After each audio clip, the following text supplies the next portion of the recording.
I'm going to hand over now to Liz Williams from Langton South Cumbria Integrated Care Board, and Liz is going to take us through the Q&A. So are you there, Liz? If I hand over to you. I'm here, Jo. Thank you very much. Thank you. Hi, everybody. Thank you very much for those incredible talks today. I think I've learned a lot. I'm hoping that everybody on the call has already learned a lot. But we've had a few questions put in the chat, and we've also had some sent to us prior to this session. So if I could please ask our panelists to join me in some questions. We'd be really grateful to hear your expertise. So first question we've had, actually, I'll get the practical out of the way. Yes, the slides will be shared, and also the case study will be shared as well. So in terms of practicalities, that's that one. So we've had a question put in the chat about sort of what the opportunities are for kind of non-adult nursing roles in social care.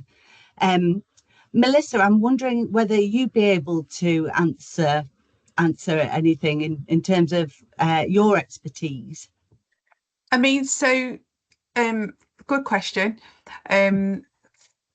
In my experience personally, being an adult nurse, I did actually use my transferable skills as a trachea nurse, we'll say, dealing with non-invasive ventilation with patients in home care, which included children.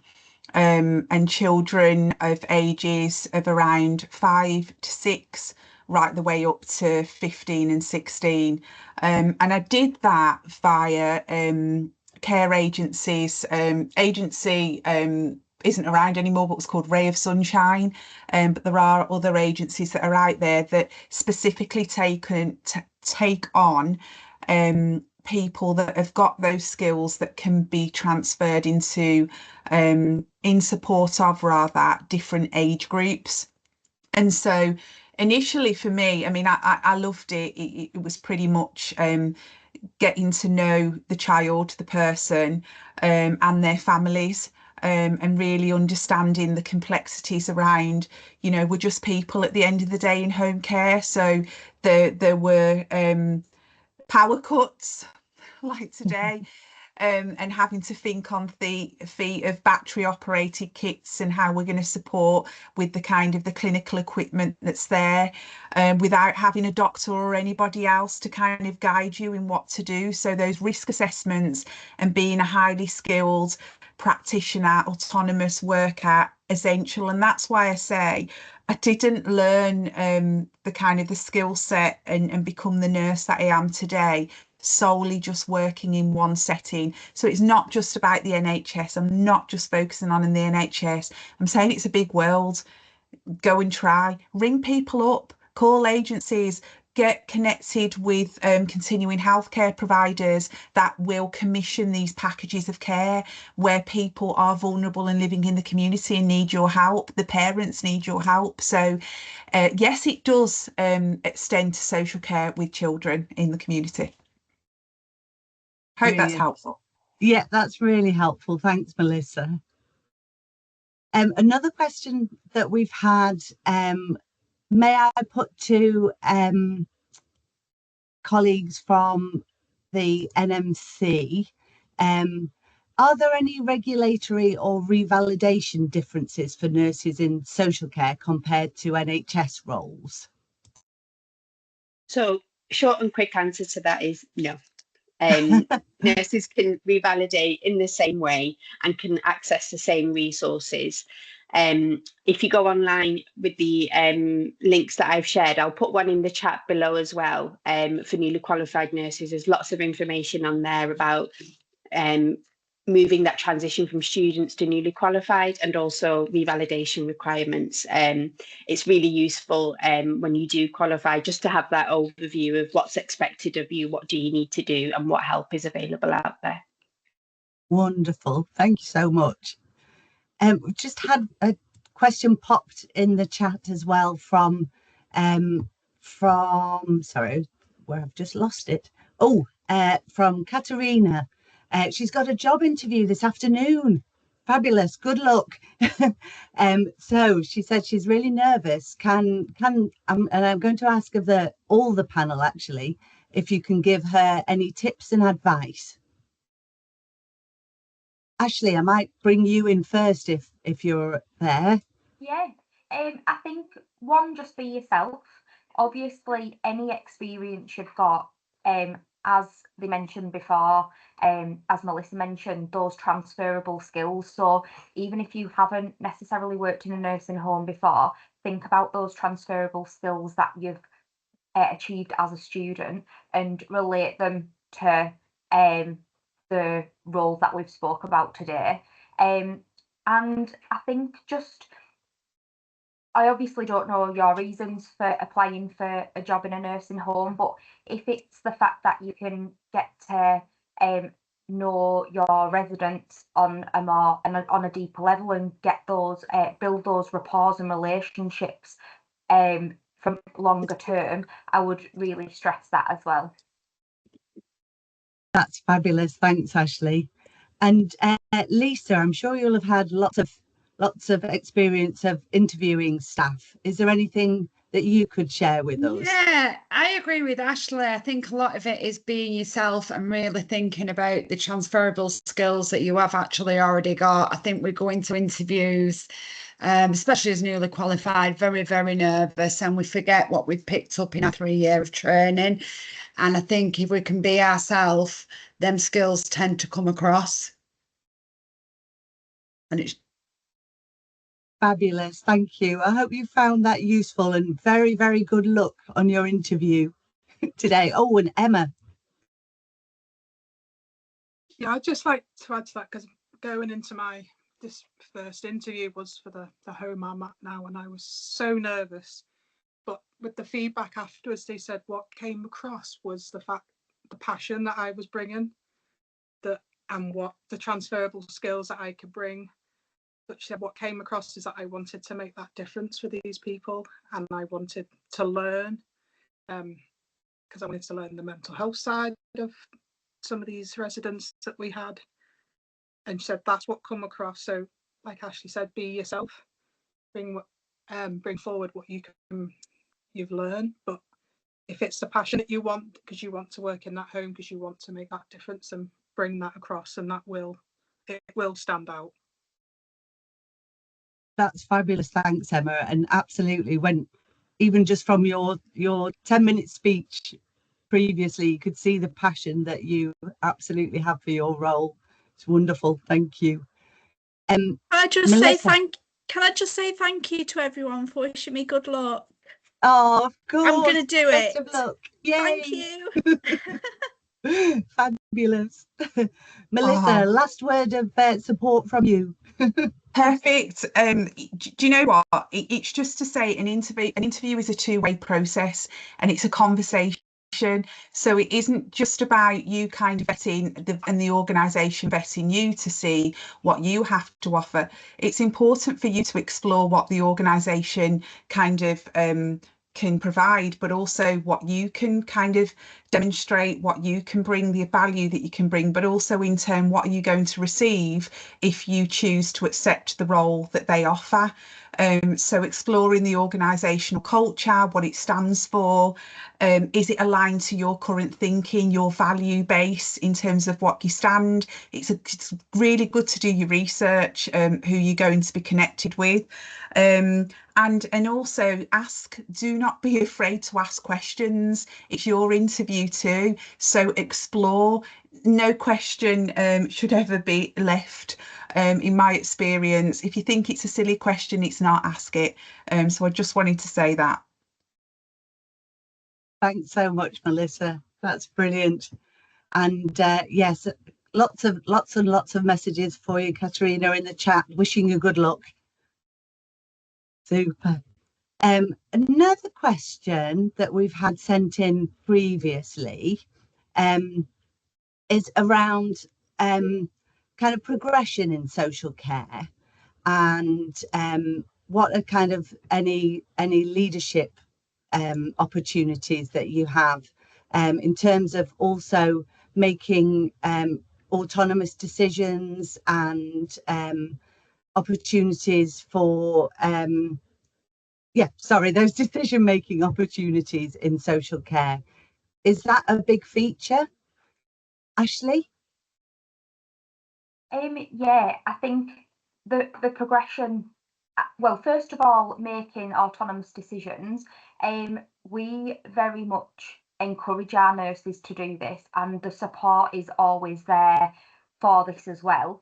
As a nurse within our homes, you're very much running the shift. So there's often 1 or 2 nurses to a unit. So you are very much in charge of that floor, that unit, if you will. In terms of longer term progression, I'm currently doing my level 5 management, so that ultimately I can go and manage a full one of our full nursing homes. As I said earlier, I went from HCP to a nurse, to a senior nurse, to a clinical nurse manager, and then my next step will be a nursing home manager. So that progression is there. I think, as has been mentioned a couple of times, there's this misconception that you're a nurse in a nursing home and that's the end of it. It absolutely isn't. That's really good to hear. Thanks, Ashley. And Melissa?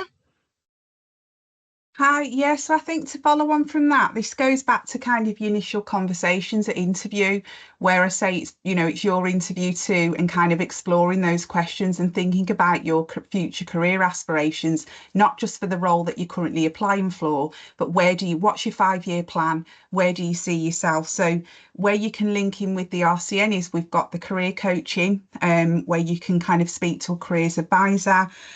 We've got our leadership academy, linked with the institute. So Ashley's mentioned she's doing a level 5 in leadership. We actually offer those courses as well by the RCN, and what happens then, that money can be reinvested back into the membership, so back to people that actually need that support. And I've also just co-produced the Care Home Health and Safety Checklist, which is a toolkit that was used and was really born of my experience way back when as a newly qualified registered manager, and walking in and having a really good complex understanding about the needs and the clinical requirements of the people who were supporting and the staff team. But in turn, Lola assessments, Legionella testing, all the maintenance, health and safety, runoff kind of water testing that you need to do, the temperatures, the window restrictors, what temperature does the food have to be at, your kind of EHO kind of assessments, all those things that some people on this call might think, oh yeah, what's she going on about? Well, these are all things that you gradually learn as you go along, because there is no formal induction plan that actually clearly states these are the things that you need to go to, that you're handed on day one. The expectation is you'll learn. So what I recognised is we actually need some form of checklist and toolkit from a health and safety perspective, where we can support our registrants in this role. So please check it out. It's on the RCN website. And anyone that's curious, wants to learn more, please email me and I'll gladly talk to you on a one-to-one basis. Fantastic. Thanks, Melissa. And I think we've probably just got time for one more question. So a couple of people have been asking about sort of transitioning either from an NHS role into social care, or from their student qualification into social care. What kind of support can be out there for colleagues who are moving into social care? Ashley? I think I briefly touched on this in my presentation, but obviously didn't go into detail. We have the Perceptship programme for anyone that's new to us, whether they come as newly qualified, whether they're newly qualified with us as well, if they've done the training through us, and if they come from a different sector or even a different nursing home. We do the Perceptship for 12 months, and then they can have as much or as little support as is required. Some nurses get to the 6-month mark and they feel confident, and for the following 6 months they might not need a lot. Others, it might be more than 12 months, which is absolutely fine. And all of this is sort of, they get a name, an allocated preceptor, and they have monthly meetings, and they complete evaluation forms to let us know how we're doing with our preceptorship program as well. They get a full a specific nursing induction with us, which is a 3-day newly qualified registered nurse program, just to go into things in a little bit more detail and how we work. So there's a lot of support here in terms of that first 12 months, or could potentially be 2 years after you come to us, whether it's newly qualified or from the NHS. That's fantastic. Thanks, Ashley. Thanks for talking us through that. It sounds like a great amount of support there at Rysdale. Emma. Yeah, so when I joined, the preceptorship for me was 12 weeks. We had a workbook. I had my own preceptor who I worked with. And it was quite intense. We did off-site training. So you're all up to date with all your moving and handling, your food levels, your IDSSI, to learn all about them. So after the 12 weeks, once the booklet's done, you've shown you can do all your competencies. You do a medication competency before you're let loose. So going from my first shift running the floor was actually Christmas Eve. It was quite daunting, but there's always another nurse on duty, and we always have a senior HCA who is brilliant. She's your right-hand man. And there's still ongoing support. Now, if I need support, I just go to the CNM, say, I need a little bit of support in this. She'll arrange it for me. There's always support in home. The home manager's brilliant. There's support there. There's always ongoing training. We have something called ELMS, which is online training for you to do. At the end of it, you do a test to make sure you're competent in it. So there's always support going into it. Your preceptorship, please accept it. Please do it. It's brilliant. It helped me. There's still times now I question, but I feel because I've had the support, there's always stuff online. We have all the protocols. If anything happens, everything's there. So please don't be scared. There's always support. You've got the Royal College of Nursing, their site's excellent. You can always download stuff that's there. So yeah, accept that as well. Brilliant. Thanks, Emma. That sounds like a great experience for you. Melissa. I didn't pay you to say that, by the way. That was so yeah, again, it's just echoing. It goes back to exploring the organisation and the setting that you want to progress and develop within. So looking in the first instance, around preceptorship programs. Elysium and Rysdale are obviously have got amazing kind of examples of what they do in best supporting their workforce. It's about going and having guided tours in these organisations, speaking to people within associated forums and networks, perhaps, such as the RCN networks, the care home networks, actually seeing what's out there. And I think just really echoing, do your homework about the organisation that you're going to connect with. It's really important because we want you to flourish. We want you to be the best version of yourselves in these settings. And so, yeah, here to support you. Fabulous. Thanks, Melissa. And I think it's also worth noting that a preceptorship programme in social care might not be called preceptorship. It might be called mentoring or coaching or some sort of other guidance. So if somebody doesn't mention a preceptorship, it might not be that it's not available to you. Some support will be available. So thank you all so much, panel, for your insights. That's been absolutely fabulous, and you've answered everything so well and given so much more information and inspiration also to our students and newly qualified nurses here on the call.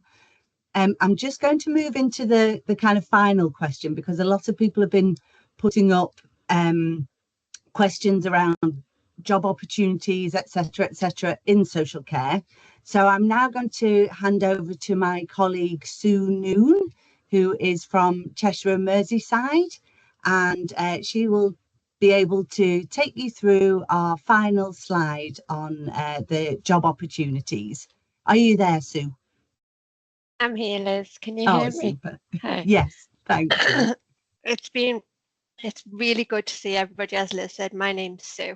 I'm conscious of time. I know we've only got a few minutes, but I really wanted to just kind of remind you about some of the messages that you've heard today as we've gone through about social care. Firstly, we had Ashley talking about how fulfilled people's lives are and how social care nursing maintains independence. We heard about the duties that require skill and competence, same as any other care settings, no matter what those people's needs are. We heard Lisa's story about why social care is a nurse's career, which I thought was lovely, about her evolution into the nurse that she is today through social care. And she also agreed with Ashley about the skills. You don't lose them, you actually expand them. And I loved her quote on her slide about capability meets compassion. I thought that was really, really, that I'm going to take that away from this call today. Emma's story, she went straight into social care, so she was exactly in the position that you guys are in. She'd heard about the stigma around social care, but is actually living proof of the reality about social care, about the complexities that social care deals with every day, and also about the career progression that is available, which people don't seem to think about. And we've also heard from the RCN and the NMC about how they're working to support social care nurses, and they're not messages that we usually hear around social care. So I think that was really, really important today for you guys to take that away. Conscious of time, I was asked to talk to you about next steps.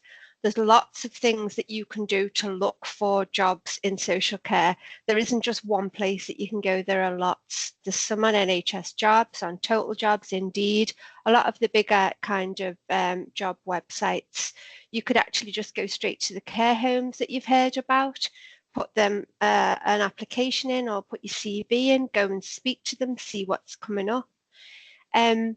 A couple of the questions have been about, or a couple of the comments have been about, you know, how do we, and particularly with Katharina's, you know, what do I need to do? How do I need to be progressing for my interview? Speak to your careers people in your universities, ask them how you develop some of those interview techniques and skills that might actually support or be able to tailor you to for your applications for social care positions. There's lots and lots of information out there from Skills for Care around student and early careers. They have a new network which we put a link in for, and there is also another webinar on the 4th of August around supporting new graduate nurses and nursing associates to start their careers. So there's lots and lots of information out there for you guys to be having a little look at. I'm conscious we've got a minute left, and you know, everybody has a very busy life, don't they? So I think we did quite well to keep that into our time frame, didn't we?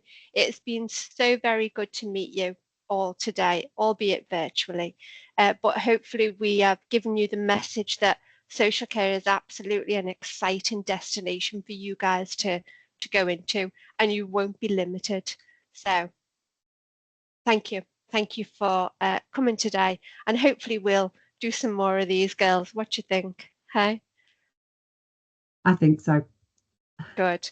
Thank you so much, everybody. Great. If you do have any more questions and you want to email us, then please do, because you'll have our information when we send everything out to you. Thank you. Thank you Thanks, so much. everyone.